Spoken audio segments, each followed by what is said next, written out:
पूना गाडगीळ आणि sons limited 1832 पासून। थोड्याच वेळात मुख्यमंत्री फडणवीस माध्यमांशी संवाद साधणार। जरांगेंच्या आंदोलनावर मुख्यमंत्री काय बोलणार याकडे लक्ष। ओबीसीतून आरक्षणासाठी जरांगेंचं आमरण उपोषण। गोळ्या घातल्या तरी 1 इंचही मागे हटणार नाही। जेलमध्ये टाकलं तरी उपोषण करणार। जरांगेंचा सरकारला इशारा। सीएसएमटीसह चर्चगेट रेल्वे स्थानकावर मराठा आंदोलकांची गर्दी। सीएसएमटी स्थानकावरील आंदोलकांनी शांत राहावं। जरांगेंकडून आंदोलकांना शांततेचं आवाहन। आझाद मैदानात 5000 लोकांची मर्यादा ओलांडल्यानं गुणरत्न सदावर्तेंकडून जरांगेंविरोधात तक्रार। मनोज जरांगेंसह त्यांना राजकीय समर्थन देणाऱ्यांवर गुन्हा दाखल करण्याचीही मागणी। जरांगेंच्या आंदोलनाच्या पार्श्वभूमीवर सरकारकडून हालचालींना वेग। मुख्यमंत्री फडणवीसांच्या उपस्थितीमध्ये सह्याद्रीवर महत्त्वाची बैठक। उदय सामंत, रश्मी शुक्लांची उपस्थिती। जरांगेंच्या खांद्यावर बंदूक ठेवणारे कोण? खांद्यावर बंदूक ठेवण्या इतपत वेळ का येऊ दिली? उद्धव ठाकरे यांचा मुख्यमंत्री फडणवीसांना सवाल।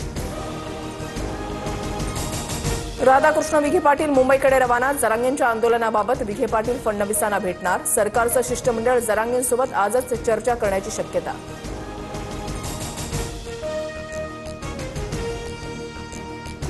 न्यायासाठी मराठे मुंबईत नाही तर सुरत गुवाहाटीला जाणार का? शड्डू ठोकून आरक्षण देऊ असं म्हणणारे आता गावी पळाले। उद्धव ठाकरेंचा एकनाथ शिंदेंना टोला। उद्धव ठाकरेंची भूमिका दुटप्पी। मराठा समाजाच्या आंदोलनाची सामनातून टिंगल केली। ठाकरे आरक्षण टिकवू शकले नाहीत। एकनाथ शिंदेंचा ठाकरेंवर पलटवार।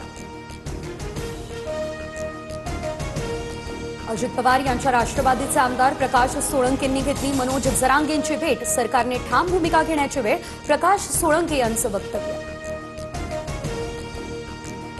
गरज असते तेव्हा वापरा आणि गरज संपली की फेकून द्या, या पद्धतीलाच नाकारलं पाहिजे। व्ही सुदर्शन रेड्डींना मतदान करा म्हणून फडणवीसांना फोन करणार।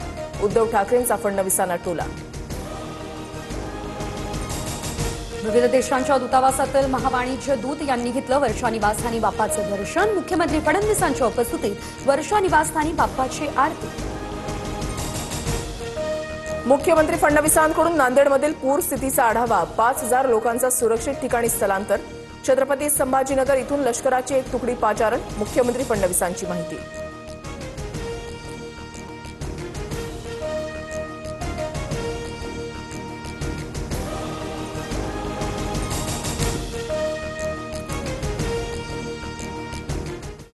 पूना गाडगीळ आणि सन्स लिमिटेड 1832 पासून।